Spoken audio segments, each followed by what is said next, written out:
എല്ലാ പ്രിയപ്പെട്ടവർക്കും ക്രിസ്തുയേശുവിൻ്റെ നിസ്തുല നാമത്തിൽ സ്നേഹവന്ദനം. ഇന്നത്തെ നമ്മുടെ ധ്യാനത്തിനായി വിശുദ്ധ യോഹന്നാൻ എഴുതിയ സുവിശേഷം 14-ാം അധ്യായം 7-ാം വാക്യം. യോഹന്നാൻ 14:7. നിങ്ങൾ എന്നെ അറിഞ്ഞു എങ്കിൽ എൻ്റെ പിതാവിനെയും അറിയുമായിരുന്നു. ഇന്നു മുതൽ നിങ്ങൾ അവനെ അറിയുന്നു, അവനെ കണ്ടുമിരിക്കുന്നു എന്ന് പറഞ്ഞു. കർത്താവിൻ്റെ പരിശുദ്ധ നാമം വാഴ്ത്തപ്പെടട്ടെ. തൻ്റെ ഫെയർവെൽ മെസ്സേജിൽ കർത്താവ് ശിഷ്യന്മാർക്ക് നൽകുന്ന സമാധാനത്തിൻ്റെ വഴിത്താരകളാണ് ഈ വേദഭാഗം നമ്മെ ഓർമ്മിപ്പിക്കുന്നത്. പ്രത്യേകിച്ച് 7-ാമത്തെ വാക്യം മുതൽ 11-ാമത്തെ വാക്യം വരെ.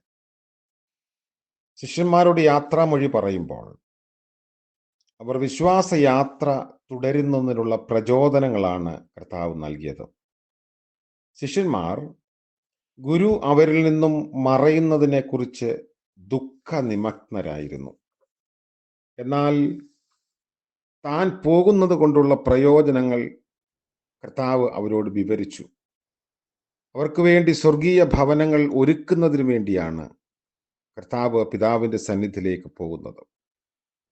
അത് പറഞ്ഞതിന് ശേഷം താൻ പിതാവിൻ്റെ അടുത്തേക്ക് പോകുന്നത് കൊണ്ട് ശിഷ്യർ അനുഭവിക്കാൻ പോകുന്ന മറ്റ് നന്മകൾ ഓരോന്നായി കർത്താവ് വിവരിച്ച് തുടങ്ങി. വലിയ കാര്യങ്ങൾക്ക് വേണ്ടി വിശ്വാസ സമൂഹം ശക്തീകരിക്കപ്പെടുമെന്നാണ് അവർ അനുഭവിക്കാൻ പോകുന്ന വലിയ നേട്ടത്തെക്കുറിച്ച് വ്യാഖ്യാനിക്കുന്നത്. ഒന്ന്, താൻ പിതാവിൻ്റെ അടുത്തേക്ക് പോകുന്നതിനാൽ പിതാവിനെക്കുറിച്ചുള്ള വെളിപ്പാടുകൾ പൂർണ്ണതയിൽ ശിഷ്യർക്ക് ലഭിക്കുമെന്ന് യേശു പറഞ്ഞു. തൻ്റെ പിതാവിനോടുള്ള യേശുവിൻ്റെ താതാത്മ്യപ്പെടൽ ഇപ്പോൾ പിതാവിൻ്റെ ഹിതം പൂർണ്ണമായി അനുസരിക്കുന്നതിനാൽ പൂർത്തിയായിരിക്കുന്നു. അതുകൊണ്ട് പിതാവിനെ വെളിപ്പെടുത്തുന്നതിൽ ഇപ്പോൾ മുതൽ നിർണായകമായ വർധന ലഭിച്ചിരിക്കുന്നു.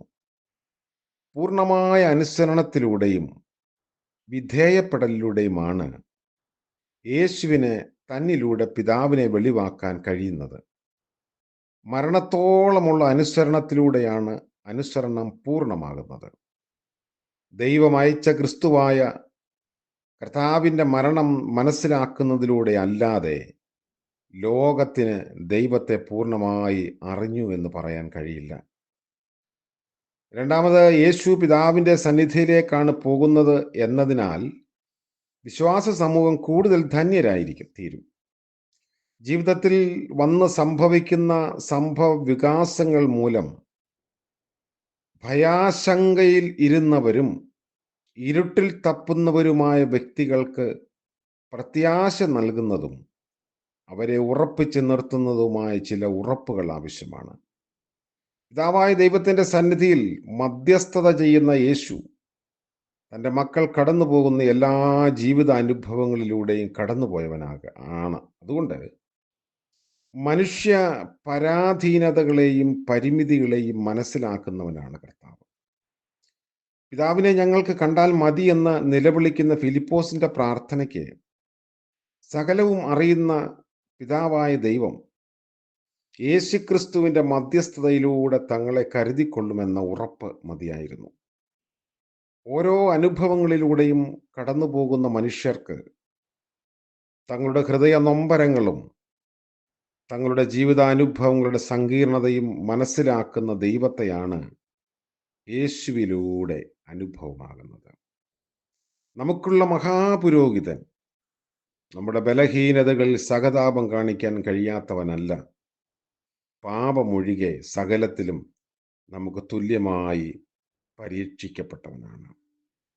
മറ്റൊന്ന്, ആത്യന്തിക സമാധാനത്തിൻ്റെ വാക്കുകൾ യേശുവിൻ്റെ മരണത്തിലൂടെയും പുനരുത്ഥാനത്തിലൂടെയും തൻ്റെ ശിഷ്യന്മാരെ അറിയിക്കുന്നതിനാൽ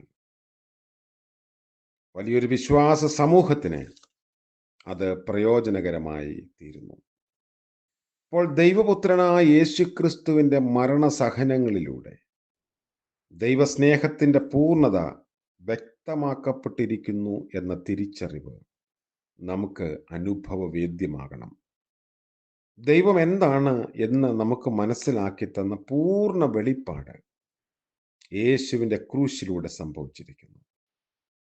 നമുക്ക് തുല്യമായി പാപമൊഴികെ സകലത്തിലും പരീക്ഷിക്കപ്പെട്ടവനാണ് സ്വർഗാരോഹണം ചെയ്ത പിതാവിൻ്റെ വലതുഭാഗത്തിരിക്കുന്ന യേശു എന്ന തിരിച്ചറിവ് നമ്മിൽ ഉളവാക്കുന്ന സമാധാനം വളരെ വലുതാണ്.